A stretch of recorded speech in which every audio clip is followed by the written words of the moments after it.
welcome back to another edition of Gary's Record Collection.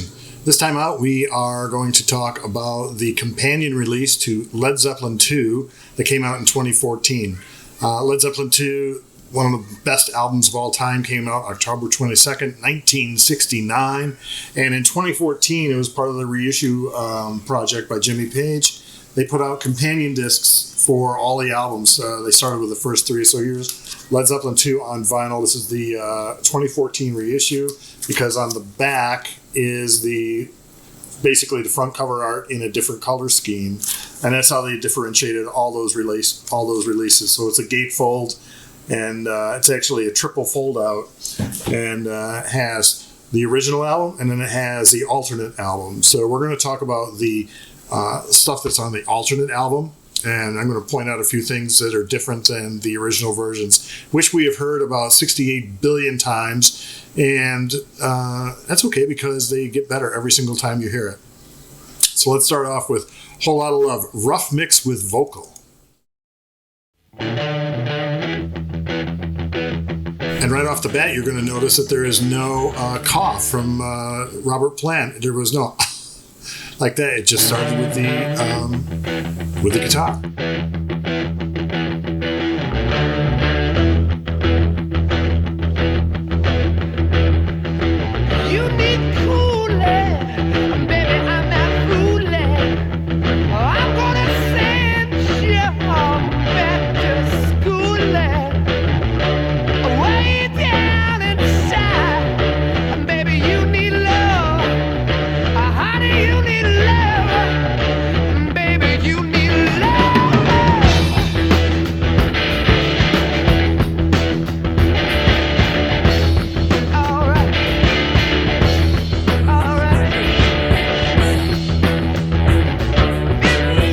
So there's some interesting things going on right there. First of all, it's not the vocal track that was actually released. We covered this in the multi-track sessions episode of Whole Lotta Love, that this was actually wiped off the multi-track tapes. They didn't want to use it. They said, get rid of it. So they re-recorded that, and then this vocal mix, or this vocal take, was lost to history, except for being on this rough mix. They probably just mix it down to 2-track reel-to-reel just to listen to it and see what kind of improvements they wanted to make on it. Also, no descending guitar, the backwards echo, and then there's no chorus of Want a Whole Lotta Love. So this was very early into the process of making this song. The song actually debuted on stage on April 26, 1969 at the Winterland in San Francisco, and it was I've seen it described as a very embryonic sort of performance of the song. And then we wouldn't see it again until near the end of June, when they played it in the BBC sessions. And then that was it until it came out in October of 69. So probably, I would guess, March, April, they were working on this. They laid down the basic tracks at Olympic Studios in London, and then as they went along and they went on tour, they took all their tapes with them, and they started, fixing things here and there. This was an album that was made on the road. A lot of it was made on the road. So, yes, this is a very early mix of what eventually became Whole Lotta Love. Let's keep going.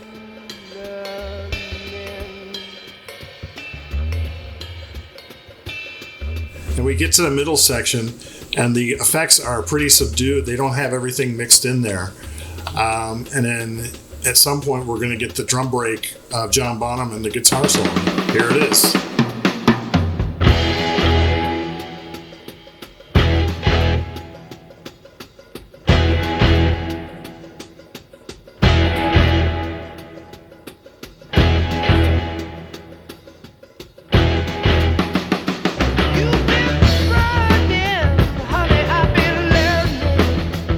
Obviously no guitar solo in there yet.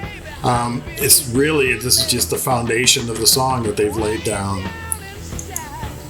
Now, one thing I did say is the vocal track was wiped. I should say that most of the vocal track was wiped. So once we get past the break, where Woman You Need Love,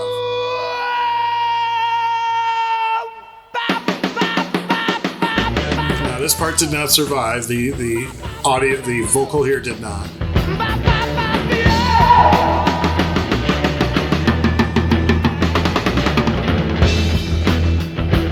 But then they left it starting here. Shake for me, girl. I wanna be your baby. Hey. So this was left on the tape. They thought this part, the last minute of the vocal cut, was good enough to keep on the final version of the song.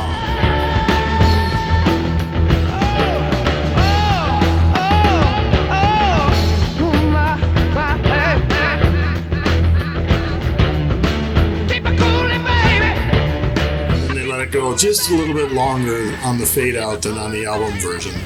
And obviously on the multi-track it went a little bit longer than that.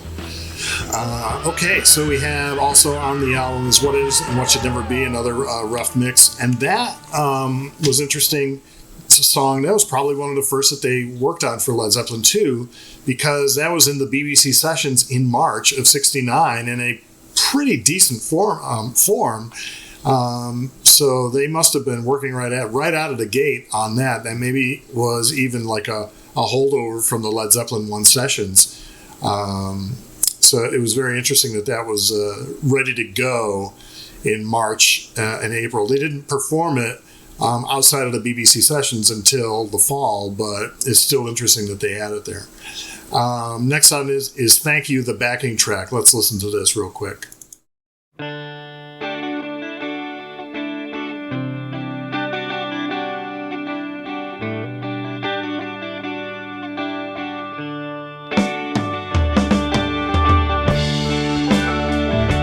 First thing right off the bat is like it did not fade in. It was like full up on the Led Zeppelin II. That guitar faded in.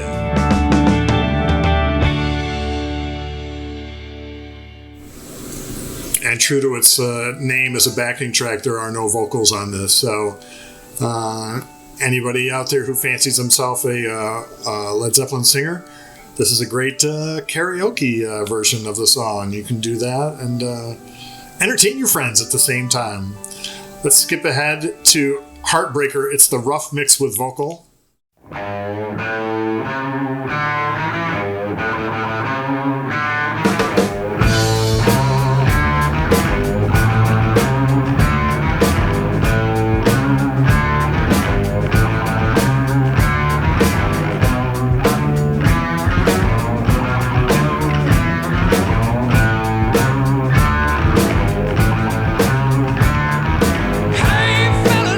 Sounds pretty much like the final version. Where it differs is when we get to the middle section. So I'm going to skip ahead here. Right? When it goes into it. Here we go.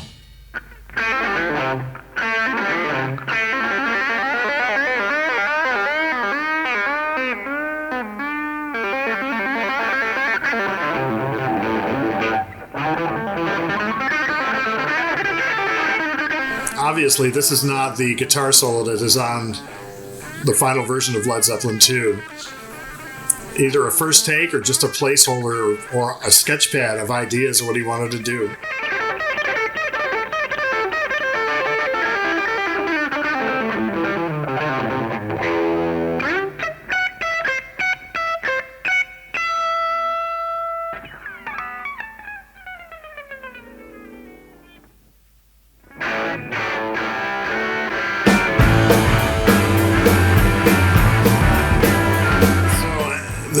As the story goes, that solo that was on the finished album was recorded somewhere else, and they spliced it in. Evidence supporting that is that on the multi-tracks that were leaked many years ago, the solo that we just listened to is on there, but the final solo is not. So it sounds like Page went into the studio and just blasted out his own guitar, and then they took the razor blade, and cut the tape and pasted it into the master, and that's what we have for Heartbreaker. Another karaoke version is Living Loving Maid.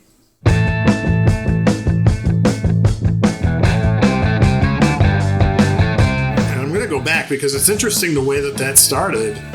Because if you know on the album, it's Plant has that a cappella line with the purple umbrella and a 50-cent hat, and then it goes into the song. So here we go. Let's hit this again.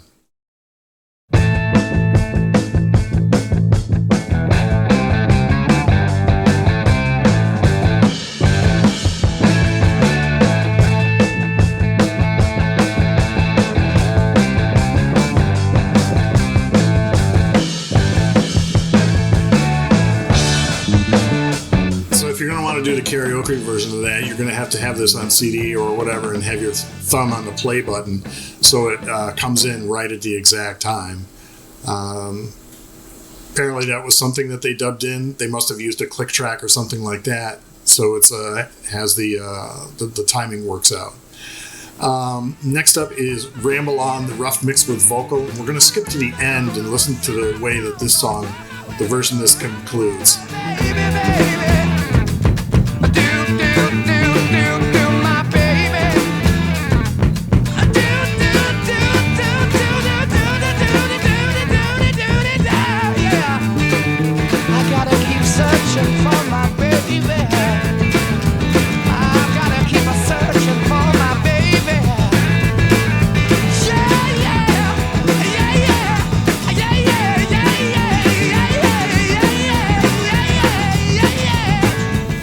And this is about on the final album where it faded out and this is done. But we still got another 30 seconds of music here.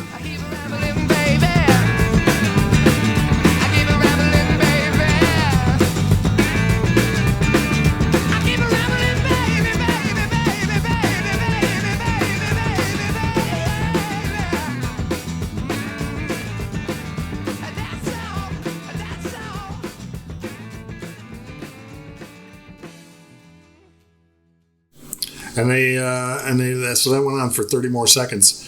It's interesting that they shortened that, but they also did that with other songs later in their career. I heard an outtake circulating of All My Love, which goes on for like another minute 15 from the released version, and it has this extra little piece that sounds great, and I don't know why it was never released, or they didn't keep it in, but they just felt that they needed to get out and just hear on the mixer, fade down, and that was it. One last track we're going to listen to, and this is Moby Dick. This is the backing track, and this is interesting for the construction of the song. We'll listen to the whole thing here.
That's interesting that they just did the beginning and the end of the song, and then all he did was we stopped and just gave it a 4 count back into the back end of the song. So here's the end.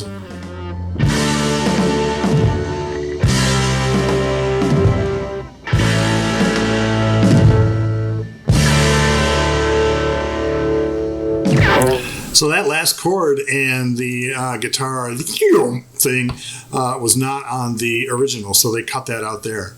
So what about the drum solo? That was pasted in later. And many years ago on a bootleg, that drum solo actually surfaced. So here you go. We're going to listen to this. And there's a reason why. Like, this is 7 minutes long. Half of it was cut. So let's listen to this. This is right from the beginning. And drum in set 1.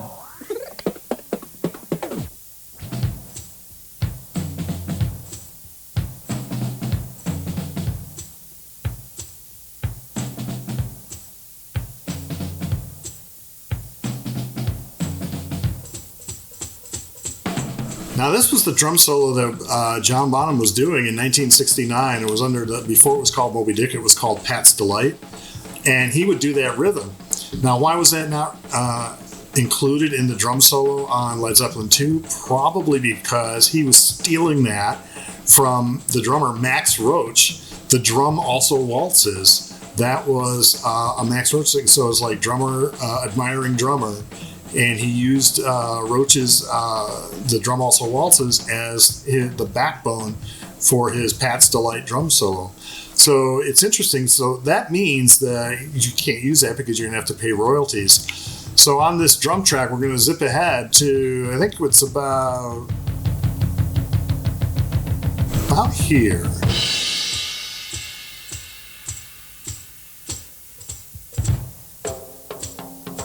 So like at 3:25 in, you've got a crash and then another 4 count, 8 count into the solo that we now know is on the album.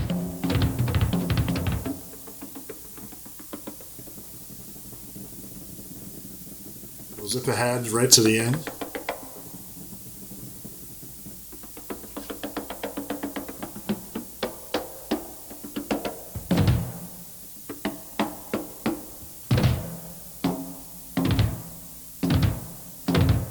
And then they pasted that into the backing track. So when you listen to it on the album, it sounded like, oh, they must have just done the drum solo in the studio right at the same time. Everybody's standing around watching Bonham blast the drums. But it was not that way. They did that separately. So an interesting way of assembling an album. So that's at least 2 songs on the album that had inserts put into them. They basically just spliced in other recordings from different recording sessions, which makes it interesting. But anyway, there you go. That is the Led Zeppelin II companion album that came out in 2014. And of course, there was also an unreleased track on there called Lotta, which, you listen to it, it kind of sounds like circus music. It did not fit, really. If you listen to it in context of all the other songs, it really didn't fit with Led Zeppelin II, so they left it off. In favor of the Lemon Song, and then they had Bring It On Home too, as well, on the original album. So, interesting footnote in the recording history of Zeppelin II. So there you go. Hope you enjoy it. We'll see you next time on Gary's Record Collection.